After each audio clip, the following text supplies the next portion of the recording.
Hello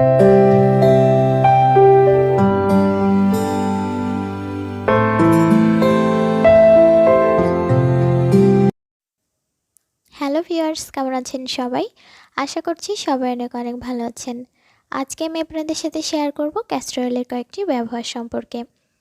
তো আমরা আসলে অনেকেই জানি ক্যাস্টর অয়েলটা আমাদের কী কী কাজে ব্যবহার করা যায়, তবে অনেকেই জানেন না। আশা করছি এই ভিডিওর মাধ্যমে তারা কিছুটা হলেও উপকৃত হবেন। তো ক্যাস্টর অয়েলটা আমরা চাইলে আমাদের শরীরের বিভিন্ন ফেটে যাওয়া অংশ ঠিক করতে ব্যবহার করতে পারি। অনেকেই দেখা যায় যে পায়ের তালু ফেটে যায় শীতকালে। তাছাড়া অনেকেরই 12 মাস কিন্তু পায়ের তালুটা ফাটা থাকে। আবার দেখা যায় যে অনেকে অতিরিক্ত মোটা হওয়ার কারণে শরীরের বিভিন্ন অংশে ফাটা দাগ পড়ে। তাছাড়া গর্ভবতীকালীন সময়ে মেয়েদের পেটে ফাটা দাগ পড়ে এবং এই ফাটা দাগটা আসলে অনেক মোটা আকারের হয়।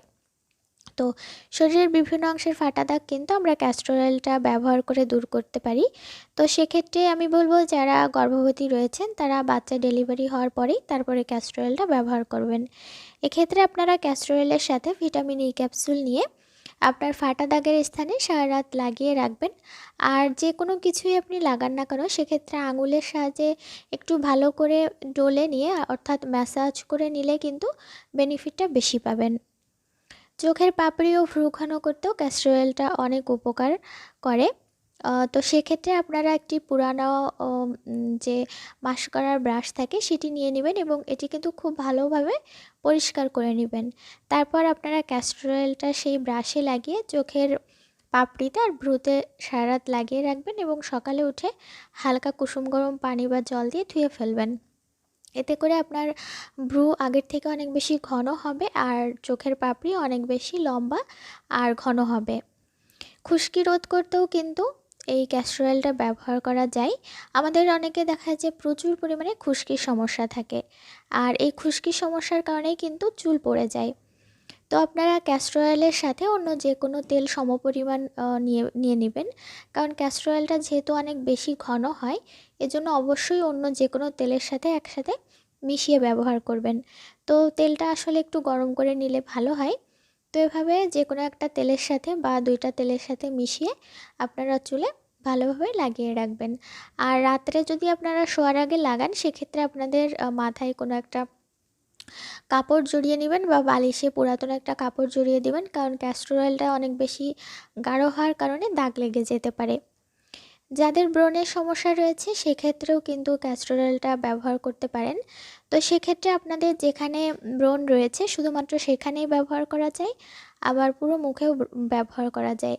তো আমি বলবো, যাদের সেনসিটিভ স্কিন তারা শুধুমাত্র ব্রণের উপর লাগিয়ে রাখবেন এবং এটি রাতে শোয়ার আগে লাগাবেন, সকালে উঠে হালকা কুসুম গরম পানি দিয়ে ধুয়ে ফেলবেন। বলিরেখা দূর করতেও আপনারা ক্যাস্টর অয়েলটা ব্যবহার করতে পারেন। অনেকের দেখা যায় যে খুব অল্প বয়সে কিন্তু মুখে বয়সের ছাপ পড়ে। বিশেষ করে আমাদের গালের দুই পাশে এক ধরনের রেখা পড়ে, এটা দেখতে কিন্তু অনেক বয়স্ক লাগে। তো আপনারা চাইলে ক্যাস্টর অয়েলটা ব্যবহার করতে পারেন বলিরেখা দূর করার জন্য। এছাড়াও আমরা আমাদের চোখের নিচে ডার্ক সার্কেল এবং মুখের কালো দাগ দূর করার জন্য এই ক্যাস্টর অয়েলটা ব্যবহার করতে পারি। তো চোখের নিচে ডার্ক সার্কেল দূর করার জন্য ক্যাস্টর অয়েলের সাথে একটা ভিটামিন ই ক্যাপসুল নেবেন এবং এই দুইটা উপাদান মিক্স করে আপনারা চোখের নিচে ভালো করে লাগিয়ে রাখবেন এবং সকালে উঠে হালকা কুসুম গরম পানি দিয়ে ধুয়ে ফেলবেন। এতে করে আপনার চোখের নিচের ডার্ক সার্কেল দূর হবে এবং মুখের কালো দাগ দূর হবে। মেকআপ রিমুভ করতেও কিন্তু আমরা ক্যাস্টর অয়েলটা ব্যবহার করতে পারি। অনেকে আছে যে মেকআপ রিমুভ করার জন্য নারকেল তেল ব্যবহার করে। তো যারা নারকেল তেল ব্যবহার করেন নারকেল তেলও ব্যবহার করতে পারেন আর ক্যাস্টর অয়েলটাও ব্যবহার করতে পারেন। তো আমরা আসলে অনেকেই জানি বাজারে যে প্রোডাক্টগুলো কিনতে পাওয়া যায় মেকআপ রিমুভ করার জন্য, সেগুলোতে অনেক সময় কেমিক্যাল থাকে, যা অনেক সময় না আসলে কেমিক্যাল দিয়েই সেগুলো প্রসেস করা হয়। তো সেগুলো কিন্তু আমাদের ত্বকের জন্য ক্ষতিকর।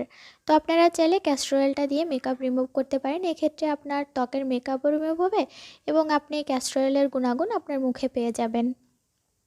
ঠোঁটের কালো দাগ দূর করতেও কিন্তু আমরা ক্যাস্টর অয়েলটা ব্যবহার করতে পারি। এক্ষেত্রেও সেমভাবে ভিটামিন ই ক্যাপসুলের সাথে ক্যাস্টর অয়েল মিশিয়ে আপনারা যেভাবে ঠোঁটে লিপ বাম ব্যবহার করেন সেভাবে লাগিয়ে সারা রাত রেখে দিবেন। এক্ষেত্রে আপনার ঠোঁটের কালচে ভাব দূর হবে। তো এই ক্যাস্টর অয়েলটা কিন্তু রান্নার কাজেও ব্যবহার করা যায়। ছোটোবেলায় আমি দেখেছি এগুলো রান্নার কাজে অনেকেই ব্যবহার করতো, যেহেতু তখন কিন্তু প্রচুর পরিমাণে এই ভেন্না বা ভেরেন্ডা পাওয়া যেত। এখন আসলে অতটা পাওয়া যায় না, আর মানুষ যেহেতু আগের থেকে অনেক বেশি শৌখিন হয়ে গিয়েছে, এই জন্য আসলে এত আর কষ্ট করতে কেউ চায় না। তো এটি কিন্তু আমরা যদি রান্নার কাজে ব্যবহার করি আমাদের অনেক উপকার করবে, কারণ এতে প্রচুর পরিমাণে অ্যান্টিঅক্সিডেন্ট রয়েছে। তো ক্যাস্টর অয়েলটা আসলে আমরা রূপচর্চায় এবং খাওয়ার কাজেও ব্যবহার করতে পারি। তবে ক্যাস্টর অয়েলটা আপনারা ত্বকে এবং চুলে লাগানোর সময় অবশ্যই এর সাথে যে কোনো তেল মিশিয়ে লাগাবেন, যেহেতু এটি অনেক গাঢ় হয়। আর এই তেলটা লাগিয়ে কখনোই আপনারা একদিনের বেশি রেখে দিবেন না। তো ভিডিওটি দেখার জন্য আপনাদের সবাইকে জানাই অসংখ্য অসংখ্য ধন্যবাদ।